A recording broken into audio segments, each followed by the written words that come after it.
So many encounters in the world can be friendly. It can be a happy encounter, or it can be very mysteriously unsettling. These are stories of ghosts that will haunt you and encounters that will frighten you, petrify you, and leave you at the edge of your seat. So sit down, relax, and enjoy the show, because you never know when you might find these encounters. I can't remember exactly what age I was when this happened, but at a rough guess I was between 10 and 12.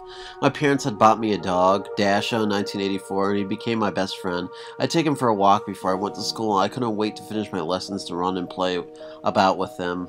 Before our houses were constructed in the area, there were, and still are, plenty of playing fields, which were once mining ground.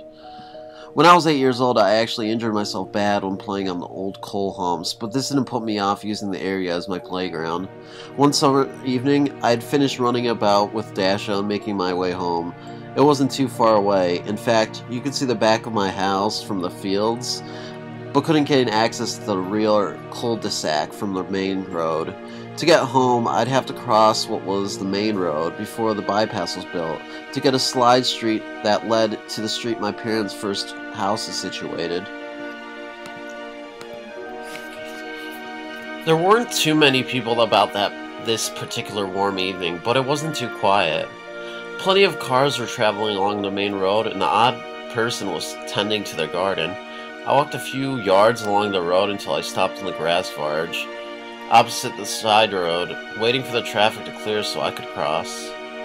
Half a dozen or so cars were traveling on the road in both directions. I don't know why, but suddenly a voice whispered in my ear, "Watch out for the next car that comes over the brow of the hill." I was completely stunned. No one stood on the pavement next to me, and I instinctively knew this voice was a message. At such a young age, brow wasn't a word I used for a clip in the road. There were plenty of other cars using the road, so why I'd be warned about a car that had yet to appear, I'll never know. I immediately stepped back off the grass verge as close to the resident's front garden walls as I could and gazed towards my right. A brief gap in the traffic and I watched and waited. Then the car I'd been warned about had appeared. I kept Dash on a tight leash close to me, hoping he'd protect me. I didn't take my eyes off the car for a second, hoping it would pass me by without incident, but it didn't. An old-aged driver saw me and slowed down. His glare was strange and made me nervous. My heart raced and my legs trembled.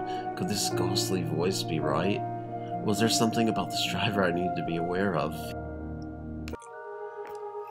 The driver pulled in at the curb, level with me. He then leaned across and flung his passenger door open, his arms stretched out as if to grab me.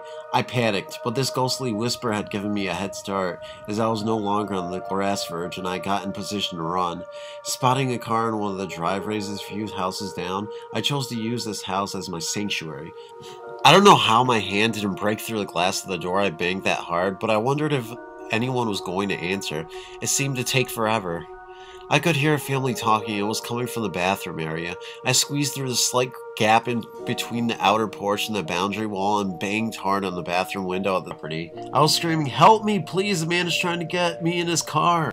A man and a woman ran to my rescue, wondering why a strange young girl was screaming for help in their garden. At this point I was sobbing and trembling. The man of the house looked angry at what I was telling them and rushed to the front of the house. The man in his car was still sitting there with his passenger door open. He must have expected me to only stay in the grounds of this house for a moment before walking straight into his grasp.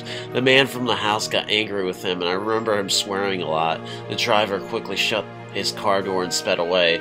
The woman of the house kindly walked me back home and explained to my terrified parents what had happened. I was so grateful to these people who had assisted me out of danger and assured me of my safety, but even more grateful to the ghostly voice who had warned me about the car that was yet to appear at that point. I dread to think what would have happened if I hadn't have had this warning, and wonder if I'd have still been alive today. Thanks for reading.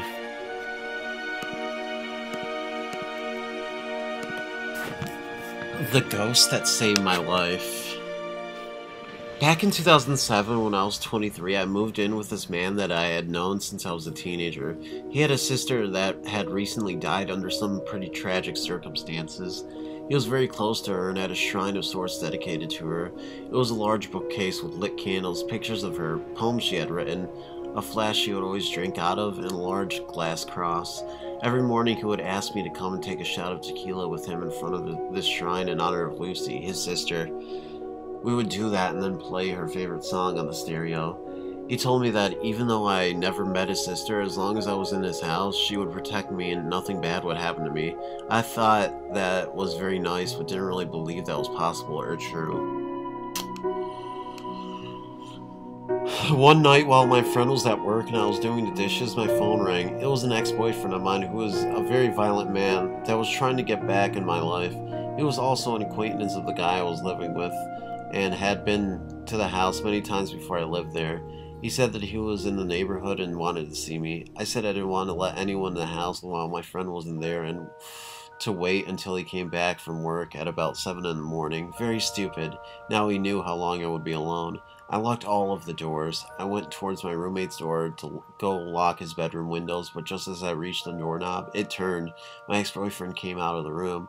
He had crawled in from an open window. He chased me into the living room and pushed me onto the couch, which was right by the shrine of my roommate's sister. He pulled out a hunting knife and told me to pull down my pants. I started to cry and begged him not to do this. He told me to shut up and not to piss him off. As he was on top of me, I was staring at the bookcase with Lucy's shrine, and all of a sudden the bookcase started shaking violently. And no, it was not an earthquake. As if it was going to fall over, and then all of the candles blew out.